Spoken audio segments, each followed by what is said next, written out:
Es más, muchos de nosotros le llamábamos a los aleluyas locos, fanáticos. No queríamos saber de los aleluyas, eran unos gritones, eran unos fanáticos. Y ahora ¿qué somos nosotros? Lo mismo.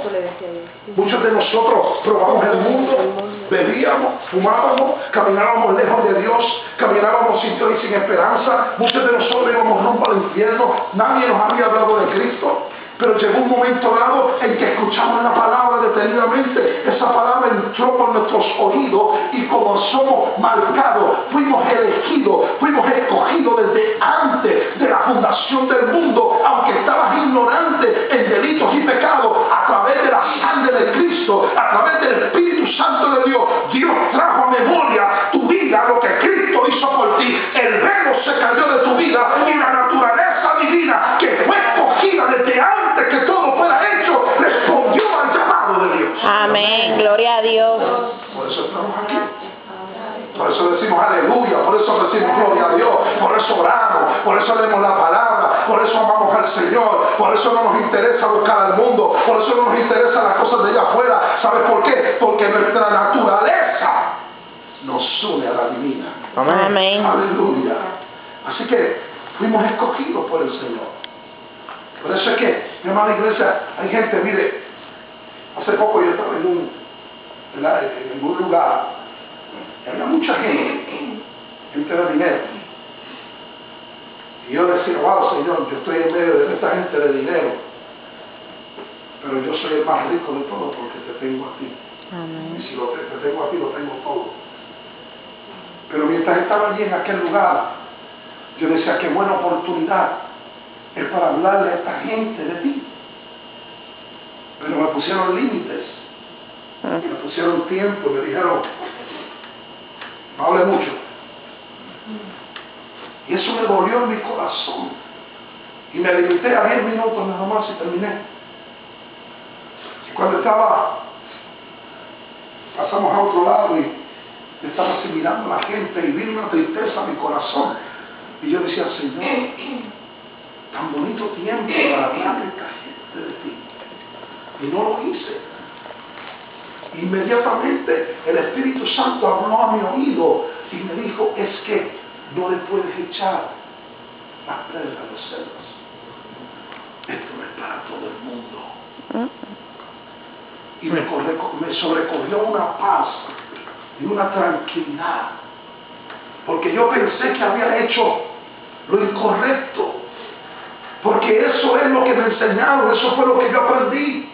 Y amado hermano, no es que esté malo el que usted le predique a todo el mundo, para eso Dios nos llamó, pero la semilla va a caer en momentos, en un lugar, a veces va a caer la semilla en un lugar donde lo que hay son piedras, y la Biblia lo dice, la parábola del sembrador, va a caer sobre el camino, y va a venir las aves de los cielos, se la van a comer, nunca va a hacer efecto, va a caer entre medio de espinos, y los espinos la van a ahogar, pero va a haber un momento en que tú vas a esparcir esa semilla, y va a caer en terreno fértil, y va a producir el fruto por el cual ha sido escogida y aleluya, puesta para que produzca. Así que no vamos a salvar a todo el mundo, aunque prediquemos a todo el mundo. No te sientas mal si alguien te mira la cara o cierra los oídos o rechaza el tratado que tú le des, porque no todos están puestos para salvación, pero el que está puesto para salvación, cuando tú le hablas la palabra, inmediatamente su espíritu es conmovido, su corazón es conmovido y te va a decir, sígueme hablándome de eso, porque yo quiero eso que tú tienes. Sigue hablándome de eso, porque yo necesito lo que tú me estás hablando. Gloria a Dios. Amén. Aleluya.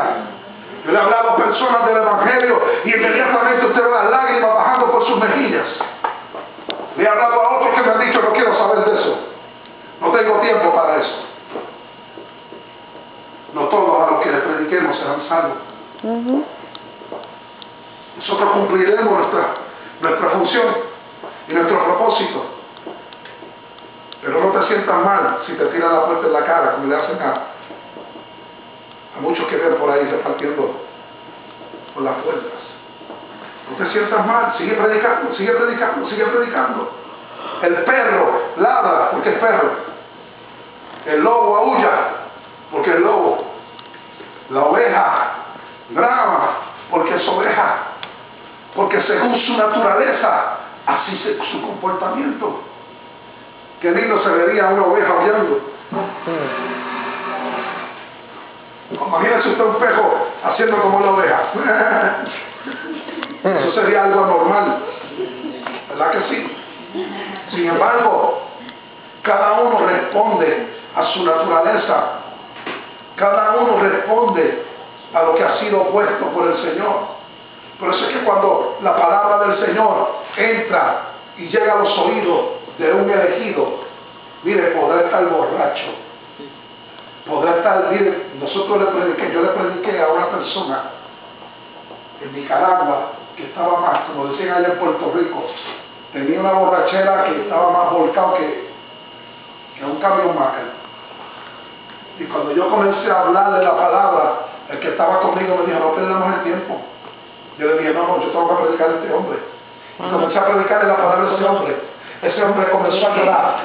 Ese hombre comenzó a decir, a mí nadie, yo no sabía que había alguien que me amaba, porque yo pensé que a mí nadie me amaba. Y comenzó a decirme, pero ahora yo sé que hay alguien que me ama. Y comenzó a llorar, se tiró de rodillas y me dijo, yo quiero ese Cristo que tú predicas. Se le quitó la borrachera, aceptó a Cristo como Salvador y por la noche fue a ver el culto. Amén, gloria a Dios. Dimos un culto en la plaza, en Managua, Nicaragua. Pusimos 2 plataformas de camiones, una al lado de la otra. Ahí pusimos unas bocinas bien grandes y ahí comenzamos a dar un culto glorioso. Descendió el poder del Espíritu Santo. Los borrachos salían de las barras y llegaban allí, se convertían y Dios los bautizaba con el poder del Espíritu Santo. Amén. Aleluya, porque cuando la palabra llega, aleluya, al terreno que tiene que llegar, va a hacer el efecto que tiene que hacer y la gente va a responder según la naturaleza por la cual han sido creados y llamados desde antes. Aleluya. Aleluya. Por eso es que, amado hermano, yo sigo predicando a Cristo a tiempo y fuera de tiempo. Porque yo sé que los que son de Cristo serán salvos. Y la palabra de Dios no tornará atrás vacía en aquellos para los cuales fueron llamados. Así que es aquí, cuando somos elegidos y escogidos, que la doctrina del libre albedrío no tiene autoridad, no tiene ningún peso. Salomón fue el que habló sobre el libre albedrío, pero Salomón no tenía ninguna revelación. Salomón solamente era una figura. Por eso es que en el cierre de sus cartas, Salomón dice, vanidad de vanidades, todo es vanidad. Las palabras, todo es vano, todo se va a perder. Porque en el Antiguo Testamento, en el pacto de la ley, ninguno se consideraba salvo, ninguno, porque Cristo no había muerto en la cruz, ni había derramado su sangre.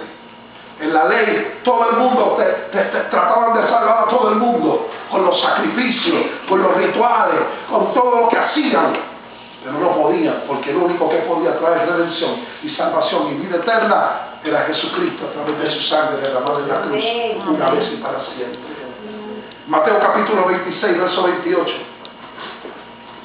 Vamos a buscarle la palabra rapidito. Gloria al nombre del Señor. Mateo capítulo 26, versículo 28. Y este versículo es tan corto que muchas veces pasa por inadvertido. ¿Mateo qué? Capítulo 26, verso 28.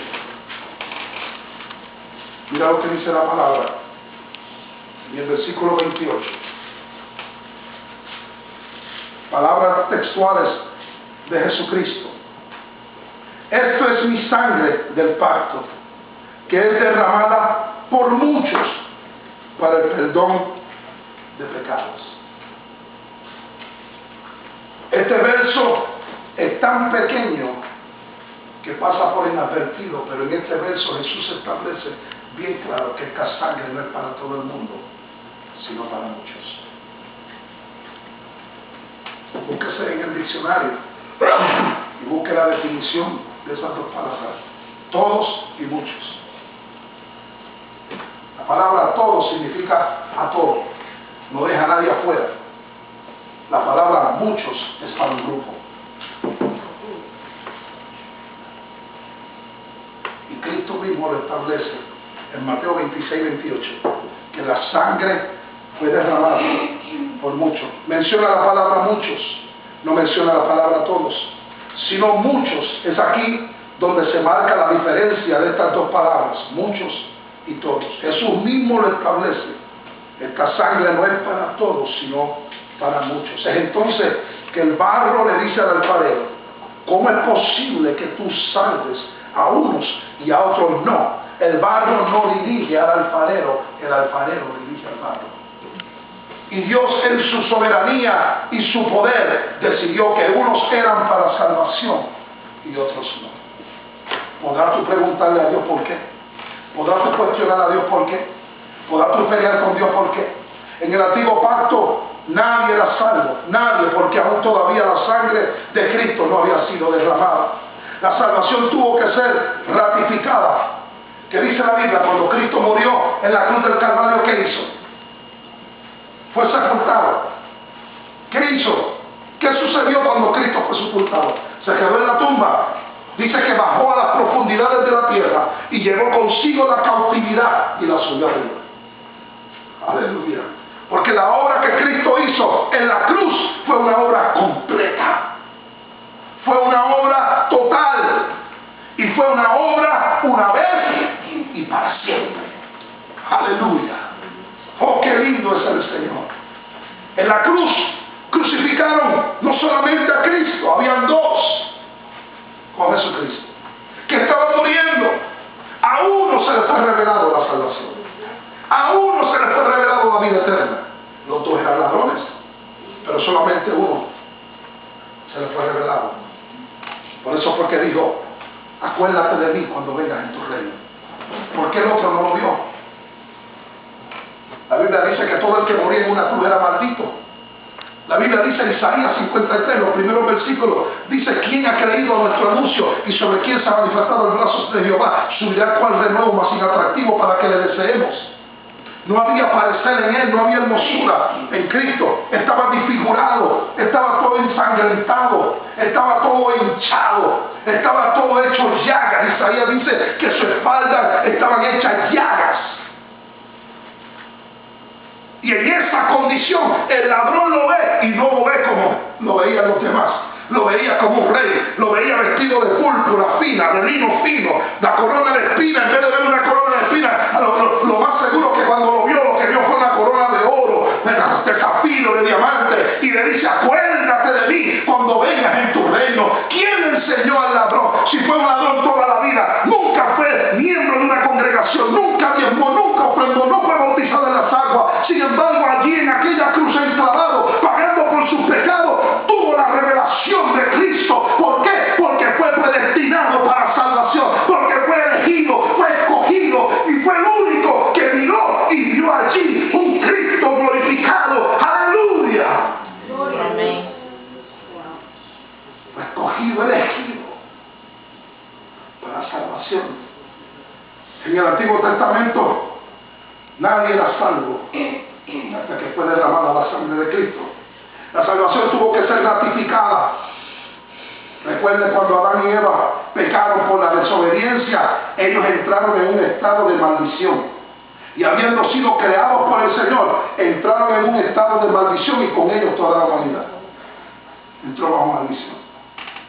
De manera que si el hombre transgrediera la ley o no la transgrediera, estaba bajo maldición.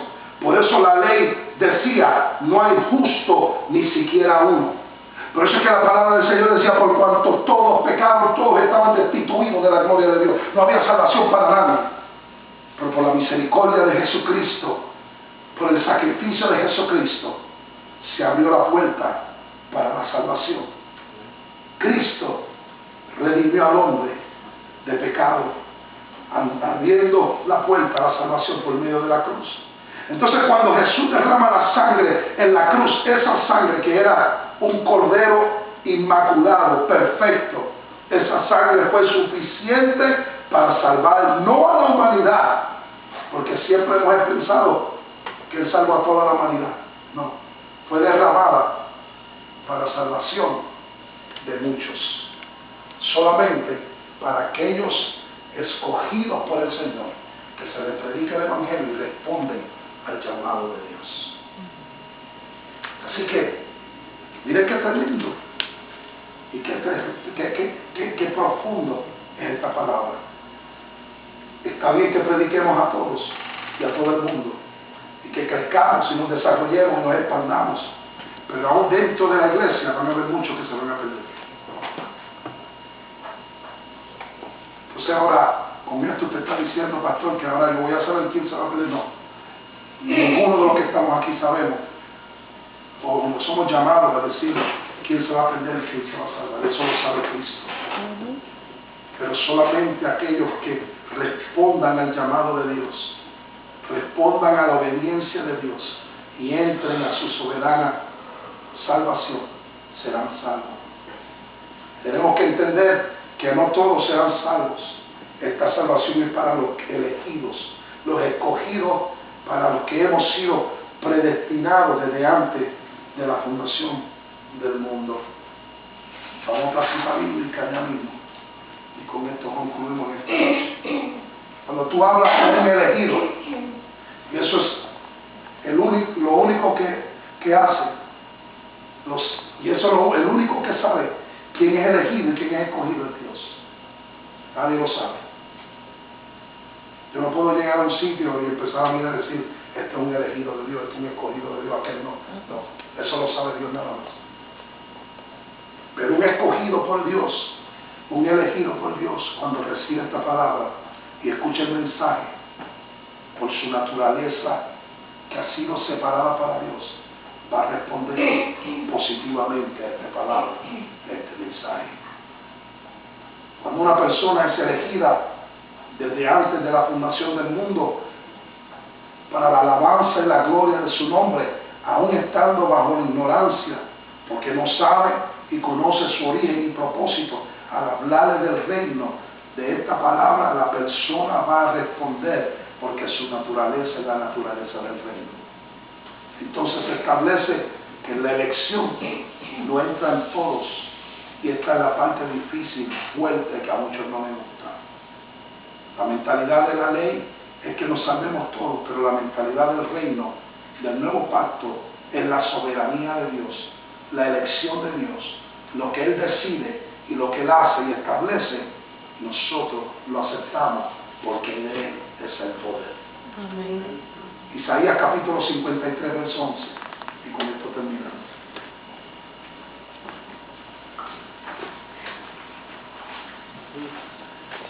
Isaías 53, verso 11.